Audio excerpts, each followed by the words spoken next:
rematch for conference championship game here as Texas Tech takes on BYU. And I think this will still be a fun matchup, even though Texas Tech is heavily favored going into this matchup for a number of different reasons.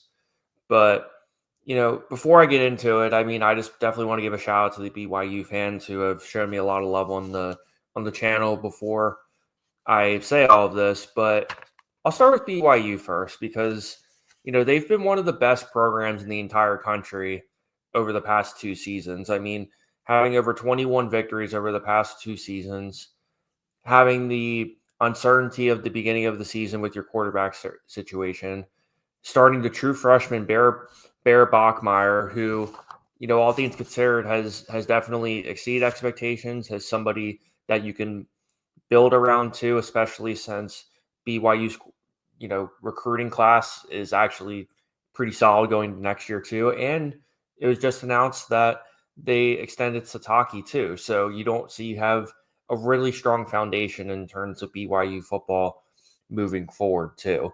But right now, Bear Bachmeier has 14 touchdowns to 4 interceptions, is a legitimate threat running the ball.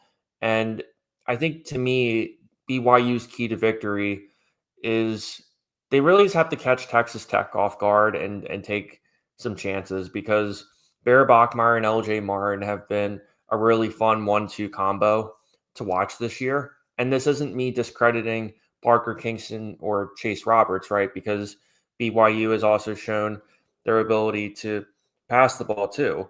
Their best game throwing the ball was when they played versus TCU, and Bear Bachmeier threw for just shy of 300 yards too.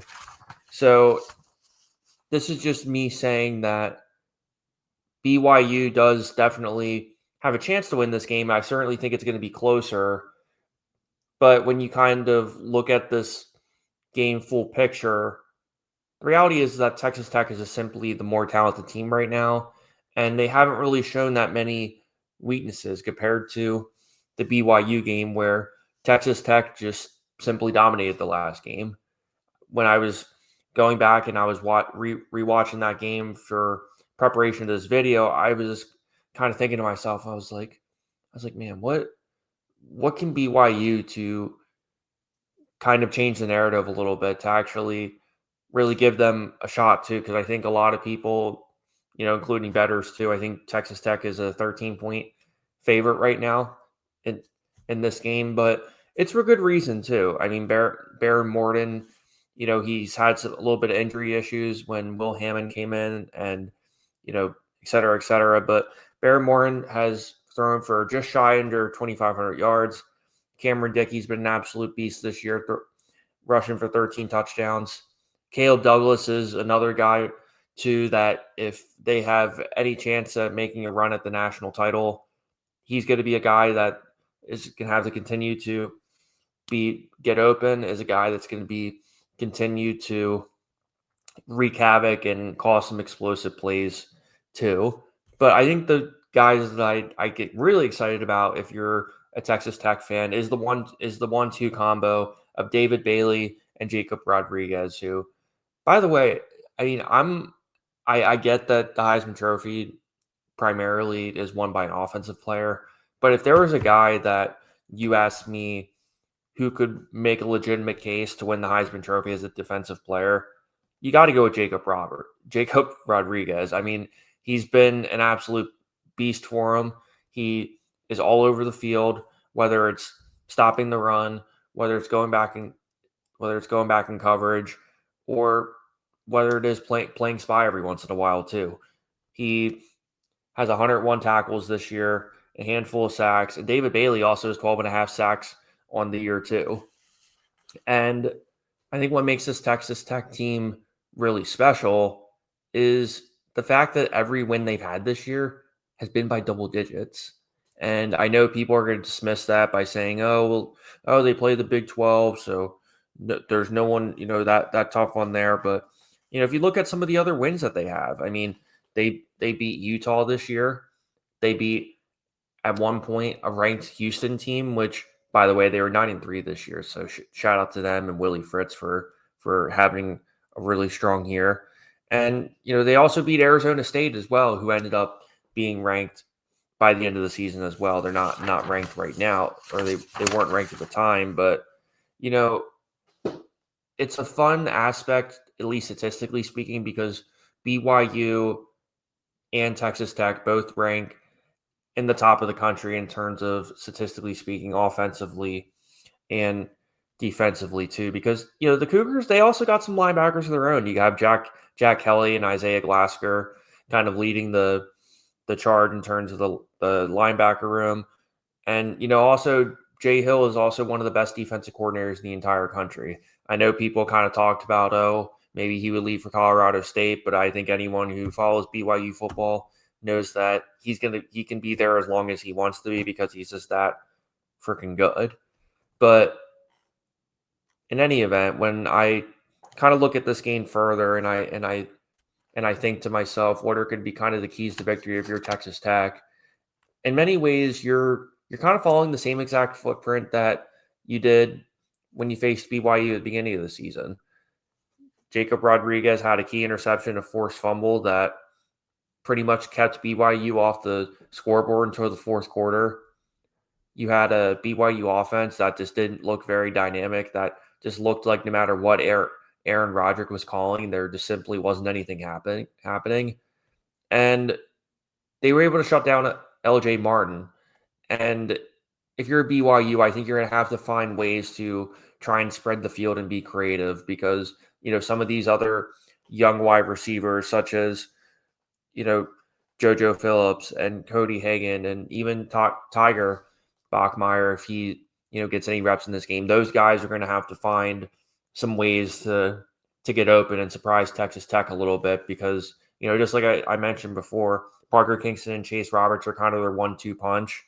They've combined for 10 touchdowns on the year and just shy of 1,300 yards, which is a fantastic year for both of them, by the way. So they deserve a ton of credit for that. But, when you're going up a Texas Tech defense that ranks sixth overall in terms of yards per game at 259 yards, they rank first in the country at only giving up 69 yards per game rushing the football. So it's one of those things where I think in many ways, just kind of like Ohio State, there's just not that many glaring weaknesses. I look at this Texas Tech team and say, you know what, that's what I think BYU could exploit. You know what, that's what I think they can kind of hone in on too, because you know,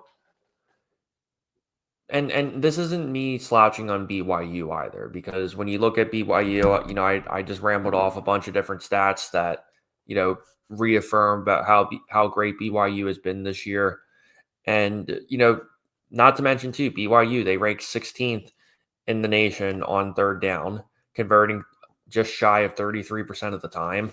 So this is all me saying that there's definitely going to be some opportunities for BYU to score some points. And I certainly think that BYU is going to keep this game closer than they did last time. However, when you kind of look at this full picture, I mean, Texas Tech has totally revamped their roster. For them to be able to come back from a good amount of players who were seniors last year, you're replacing both of your coordinators. It was a tall ask, and James Blanchard, that general manager, definitely stepped up to the task. And if you definitely want to listen to Adam Brennerman's podcast, they did a really really fun interview with James Blanchard in the offseason. He kind of elaborated on what the investment strategy was kind of like when you're Texas Tech, and just kind of the flavor and the vibe and the personality of the guys that they're trying to recruit and what makes Lubbock, Texas so special. But for a Texas Tech team that has been relatively mediocre over the past decade, it's certainly fun to kind of see them be in that position again, because when I think of Texas Tech, at least historically speaking, I mean, they haven't won a Big 12 title since the league formed back in 1996. And BYU also hasn't won a conference title since leaving the Mountain West back in 2011. So, I mean, there's definitely some really good opportunity here. Either way, somebody's making history, right? So I think there is something to be said about that. And, it's one of those things too where if Baron Morton wasn't sidelined in that game versus Arizona State, I'm pretty sure we're going to be talking about Texas Tech as a undefeated 12-0 team. So it doesn't really change too much in terms of how that all works out, because I think no matter how this game turns out, the Red Raiders are going to be a lock for the college football playoff.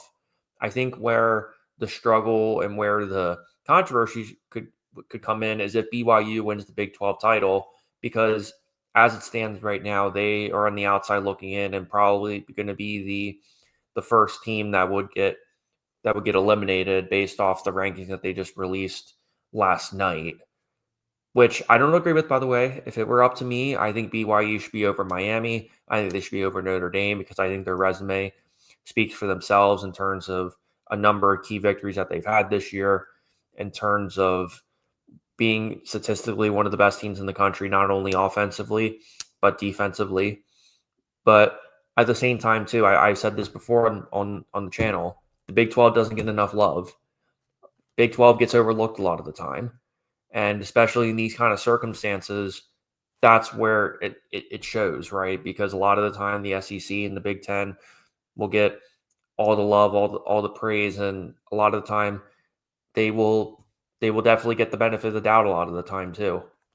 But when you look at this game overall, the Red Raiders have just been absolutely on a roll, just like BYU has. They've had their first 10-win season since 2008. So overall, this game's gonna have a lot of implications to it, but I just don't see a way that BYU can slow down this Texas Tech offense. So give me Texas Tech in at least a double-digit victory.